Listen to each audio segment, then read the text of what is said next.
If you could live anywhere in Italy, how would you decide? We started trying to figure that out for ourselves. So we drove Italy's coastline for 41 days. Hey everybody, hopefully too early this morning to head off to Italy to hopefully find a new place. So for me, Italy checks a couple boxes. The weather's good, certainly better than Arizona. It's going to be less expensive for a lot of the main things like housing, medical, etc.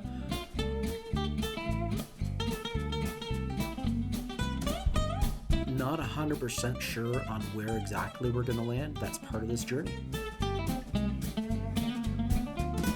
After 23 hours of travel, we landed in Milan, grabbed the keys to our new Pandina, and braved the city traffic in search of a grocery store. After some much-needed sleep, we made our way south to Liguria.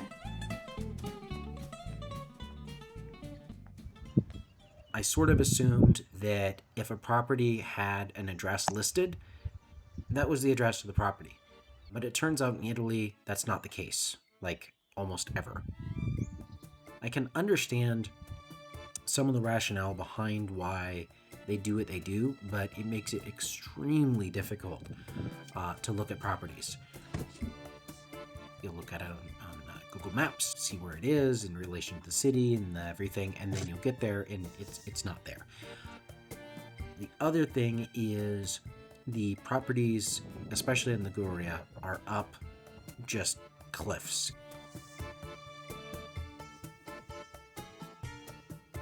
It's interesting what an accessible property is in Italy versus the States. The view is nice, but the road's not.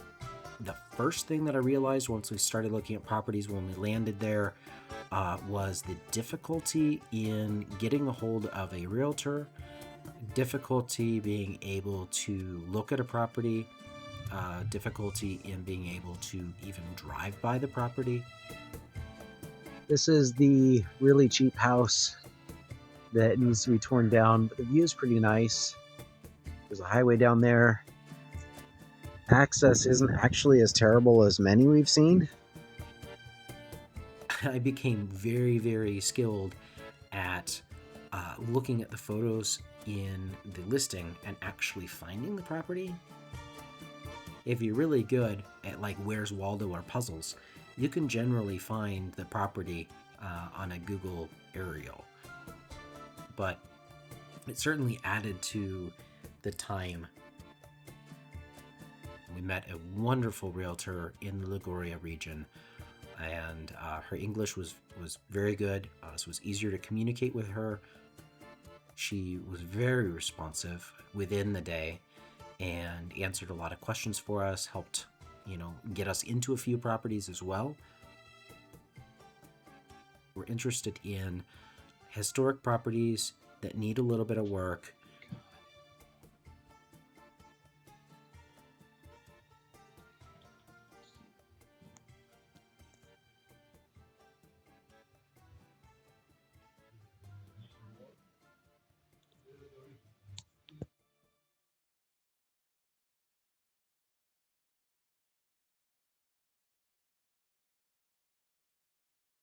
And then we also want something with a sea view or something with a nice view. If we're going to move all the way across the world, pretty much, we want something that we're going to really enjoy.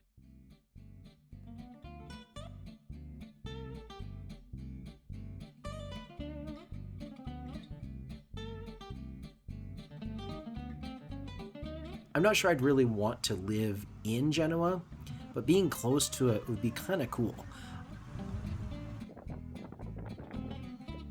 It's a pirate ship.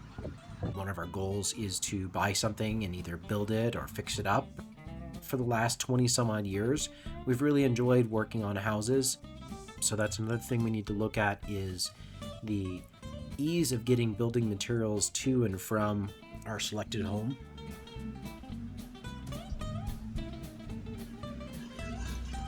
So, kind of funny to say, But one of our criteria for the houses we're looking at is proximity to building supply stores like Technomat.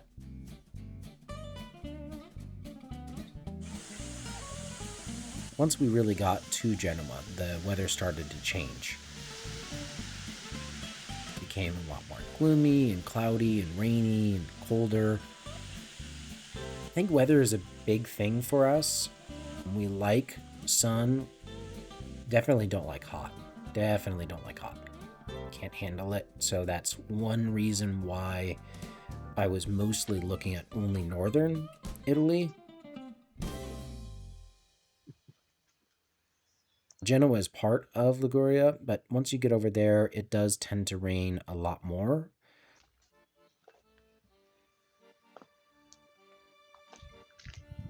It's so much easier to get work done when you don't have to worry about it getting wet. From that perspective, no rain's nice. So at that point, we decided to bail on our plans and head south.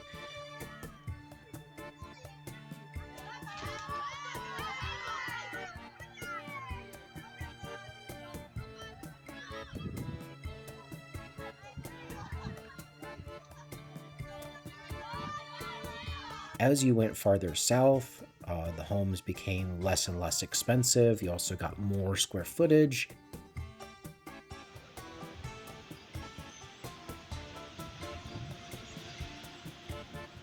They're more of a layout that I'm accustomed to, with a larger kitchen, a little more comfortable.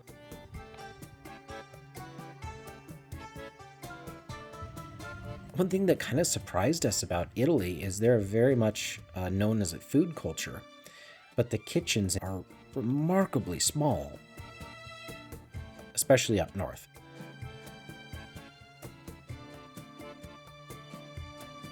When we were in Campania, we stayed at an Airbnb, and our hosts were really cool. Not only did they give us wine to start, they also showed us around some of their properties. We drove out to the property with the owner, and we were not able to get to the house because of their guard cows. These bulls were very unhappy that we were there, and so we were not able to go any farther than this.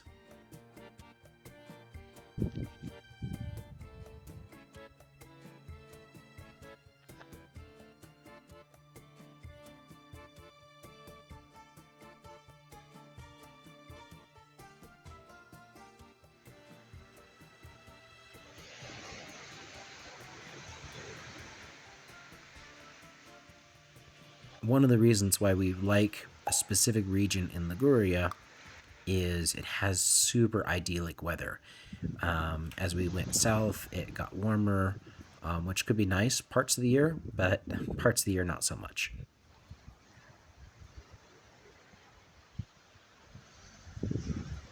It's kind of a juxtaposition where we prefer the space of the homes in the south and some of the architectural elements as compared to the northern regions, but we like the weather in this one little microclimate. We went on this trip to see the regions, to see what areas we liked, what areas we didn't like.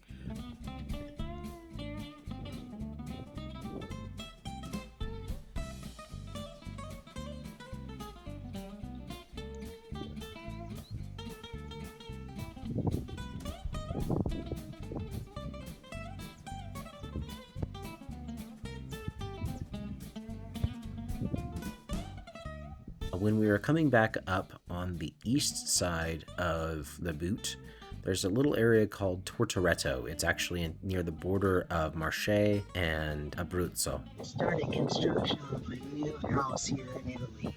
See? It's got big, thick walls, big window.